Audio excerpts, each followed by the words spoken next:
ನಮಸ್ಕಾರ. ಇವತ್ತು ಮನೆ ತಗೊಳ್ಳೋರಿಗೆ ಅಥವಾ ಲ್ಯಾಂಡ್ ಪರ್ಚೇಸ್ ಮಾಡೋರಿಗೆ ಅಥವಾ ಫ್ಲ್ಯಾಟ್ ಪರ್ಚೇಸ್ ಮಾಡೋರಿಗೆ ಗೌರ್ಮೆಂಟ್ ಆಫ್ ಕರ್ನಾಟಕ ಡೆಫಿನೆಟ್ಲಿ ಒಂದು ಬ್ಯಾಡ್ ನ್ಯೂಸ್ ಕೊಟ್ಟಿದೆ. ಶಾಕಿಂಗ್ ನ್ಯೂಸ್ ಅಂತಲೂ ಹೇಳ್ಬೋದು. ಏನಪ್ಪ ಅಂತ ಹೇಳಿದರೆ, ರಿಜಿಸ್ಟ್ರೇಷನ್ ಕಾಸ್ಟನ್ನು 1% ಇದ್ದಿದ್ದು 2% ಮಾಡಬೇಕಂತ ಹೇಳಿ ಪತ್ರಿಕಾ ಪ್ರಕಟಣೆ ಹೊರಡಿಸಿದೆ. ಅದು ನಾಳೆಯಿಂದ ಜಾರಿ ಬರುತ್ತೆ. ಅಂದರೆ ಇವತ್ತಿನ ತನಕ 6.65% ಇದೆ stamp duty plus registration cost ಸೇರಿ. ಇದು ನಾಳೆಯಿಂದ 7.65 ಅಂದರೆ 1% ಜಾಸ್ತಿ ಆಗಲಿಕ್ಕಿದೆ. ಇದರಿಂದ ಡೆಫಿನೆಟ್ಲಿ ನಾವು ಯಾರು ಪರ್ಚೇಸ್ ಮಾಡ್ತಿದ್ದಾರೆ ಅವರಿಗೆ ಹೊರೆ ಆಗಲಿಕ್ಕಿದೆ. ಏನಪ್ಪ ಅಂತ ಹೇಳಿದ್ರೆ, ಫಾರ್ ಎಕ್ಸಾಂಪಲ್ 30 ಲಕ್ಷದ ಮನೆ ನೀವು ತಗೊಳ್ತಿದ್ದಾರೆ ಅಂತ ತಿಳ್ಕೊಳ್ಳೋ, 1% ಅಂದರೆ 30,000 ಜಾಸ್ತಿ ಆಯಿತು ಅಲ್ವಾ? This is not a small thing. ಇವಾಗ ಲ್ಯಾಂಡ್, ಫ್ಲ್ಯಾಟು, ಆಮೇಲೆ ಮನೆ ಯಾವುದು ಕಡಿಮೆ ಸಿಗ್ತಾನೆ ಇಲ್ಲ.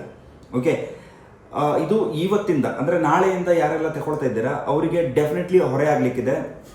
ಮತ್ತು ಯಾರೆಲ್ಲ ಇವತ್ತು ಅಪಾಯಿಂಟ್ಮೆಂಟ್ ತಗೊಂಡಿದ್ದೀರಾ ಅವ್ರದ್ದು ಕೂಡ ರಿಜಿಸ್ಟ್ರೇಷನ್ ಕಾಸ್ಟ್ ಏನಿದೆ ಅದು ಜಾಸ್ತಿ ಆಗಲಿಕ್ಕಿದೆ. ಅದರಲ್ಲಿ ಪತ್ರಿಕಾ ಪ್ರಕಟಣೆಯಲ್ಲಿ ಇದೆ. ಓಕೆ, ಇದರ ಬಗ್ಗೆ ನಾವು ವಾಯ್ಸ್ ರೈಸ್ ಮಾಡಲೇಬೇಕು. ಯಾಕಂತ ಹೇಳಿದರೆ this is not a small cost. ಈ ವಾಯ್ಸ್ ಏನಿದೆ, ನಮ್ಮ ಎಲ್ಲರ ವಾಯ್ಸು, ಎಲ್ಲರೂ ಕೂಡ ಇದ್ರ ಬಗ್ಗೆ ಮಾತಾಡಲೇಬೇಕು. ಇದು ಇವತ್ತು ಜಾರಿ ಬಂದರೆ, ಇವತ್ತು ಇದನ್ನು ಇಂಪ್ಲಿಮೆಂಟ್ ಮಾಡಿದರೆ ಫ್ಯೂಚರಲ್ಲಿ ಕೂಡ ಕಂಟಿನ್ಯೂ ಆಗ್ತಾ ಹೋಗುತ್ತೆ.